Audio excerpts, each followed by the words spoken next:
Paul, di ba? Paano nabuo yung collection na yun? Paano yun? Nabuo ito dahil sa mga assignments ng mga professor ko sa grad Ng mga walang patawad na professors, no? O, Celito de los Reyes at Michael M. Porosa po. Na nagbunga naman ng isang koleksyon.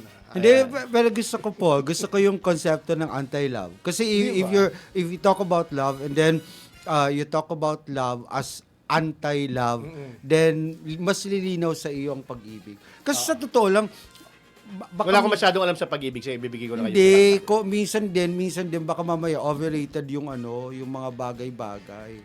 Dapat dumating ang panahon na ang pag-ibig ay bahagi na ng buhay mo. So hindi mo na alam mo 'yon? Pagbibigay ng motorsiklo, gano'n. Hindi naman. Hindi naman. Hindi naman. No. Oh, yun. Sige. Paul, meron ka bang sample dyan na pwede mong basahin sa amin? No? Naghanda ako dahil binigyan ako ng assignment ng professor. Na naman, kahit di ka na nag-aaral, no? Estudyante ko po dati si Paul sa kanyang PhD sa, I believe, 2 o 3 subject na di ba, Paul? Yan. Kaya magaling yan eh. Of course, dahil magaling ang profesor. Okay. Sige, ito na ba yung panapos kong tula? Hindi pa. Marami tayo. Hanggang Sige, ano sige, tayo? sige. Hanggang... Alas 9 tayo. Ito, paborito ko to eh. Tungkol sa jeep. Oh. Tungkol sa chopper. Chupe. I love chippers. Hindi ko alam ba kasi Jerry talaga nagsasalita laging loaded Bakit music. I love chippers? Ibang klase talaga. Diba? Iba eh. May kahulugan We're talking lahat. about love, hindi tayo nag-uusap tungkol sa mga bagay na karnal ngayon. Karnal. Oo. Pero sabi nila pag driver, sweet Sweet lover. lover. Totoo yan. Kaya yun ang title ng tula. Kapag chuper. Okay. Oh, gets alright. Sige. Segue. Muli po, Paul Castillo. Sweet lover. Kung pag-ibig ang jeepning bumabaybay sa mga lansangan ng iyong puso, hindi mauuwi sa romansa ang dulo ng biyaheng ito, kundi sa tambakan, para baklasin at kiluhin na ang kalawanging mga pyesa ng kumakalampag ng lata sa kalsada.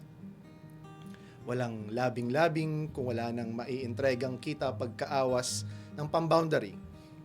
Ngayon pang ipang-uutang ang pamamasadang kumikintab at dekoryenting hindi na masusuklian ng pag-ibig.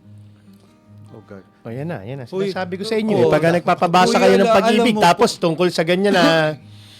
Alam mo, ako, di ba sinabi ko na dito? Hindi Joe? lahat ng Paul, pag-ibig ay nagtatapos sa romansa. Hindi, tsaka ang pag-ibig, political. Love is political. Love is economics as well. Yeah. Oh. Di ba? Yes. Halimbawa, yang tungkol sa jeepney and yung Face out. poetry ni Paul was talking about The face out. Face out, Oo. di ba? Paano maglalabing-labing kung ang jeepney ay bulok-bulok at wala namang kita na ang di ba? Aawayin lang siya ng Hindi ko alam, asawa intrusive niya ang kahirapan or kahit anong usaping ekonomiko sa pagmamahal eh. No? Parang dapat ang pagmamahal talaga pag inisip mo, dinamdam mo, wala ka dapat, di ba? Parang nagmamahalan kayo, tell me sweet nothings, Hindi mapuputulan na tayo ng talaga kuryente. eh. O baga, sabihan mo nga ako mapuputulan na tayo ng kuryente. O, di ba? Nawawala yung yung May economics Kilig at kilig eh, no? O, yung romansa. Hindi, o- totoo.